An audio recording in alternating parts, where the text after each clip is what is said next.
From Keene in the Shire, the Liberty Media capital of the world, this is Daryl W. Perry, host of FPP Radio News for Friday, July 17th, 2015.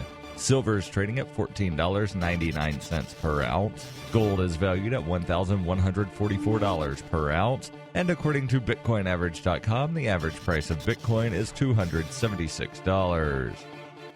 Antiwar.com reports those who were able to leave left a long time ago. The easternmost part of the Sunni-dominated Anbar province is obviously going to be the front lines of a bloody war between the Islamic State and the Iraqi government, which is backed by Shiite militias. It hasn't been the easiest place to flee from, with the area around the cities a war zone. At this point, tens of thousands of civilians in places like Fallujah are just plain stuck in the middle of the offensive, with the Islamic State urging them to stay put, the Islamic State fighters putting explosives on the road into town trying to keep invaders out, and Iraqi forces shelling the same roads to keep the Islamic State from coming out to meet them. Even if they could get out, their options are limited. Fleeing deeper into Anbar just means they're going to be a target of the offensive a little later, and the Iraqi government has viewed Sunni Arab refugees with distrust as possible the Islamic State infiltrators. Past offensives into Fallujah, including the U.S. offensives during last decade's occupation, have been bloody indeed. The Shiite militias spearheading the current offensives have a long history of violent recriminations against the civilian population after their offensives as well, leaving the civilians to wait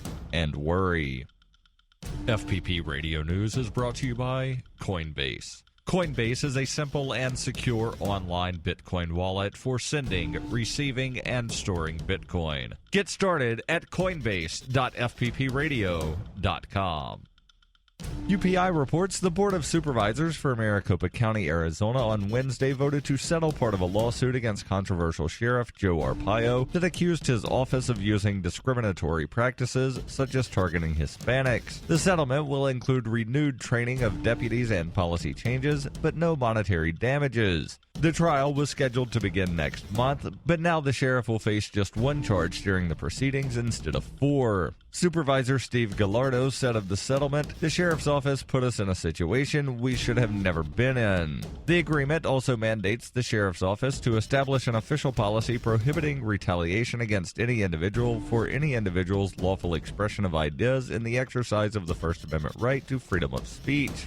Arpaio, Maricopa County Sheriff since 1993, is well known across the Southwest for taking some critical views as a hardline anti-immigration position. In the past, Arpaio had been accused of abusing power, misuse of public funds, failure to investigate sex crimes, unlawful enforcement of immigration laws, and election law violations. Wednesday's agreement settles 3 of the 4 Justice Department charges against the Arizona Sheriff. The allegations that Arpaio retaliated against public officials, punished jail inmates for speaking Spanish, and conducted workplace raids that targeted Latinos. The 4th allegation, that Arpaio's office targets Latino motorists, will be the subject of a trial on August 10th. Gallardo said, "People want their day in court. Most of these issues in the settlement are already moot. People have been pulled over, profiled, and they want to talk about these cases."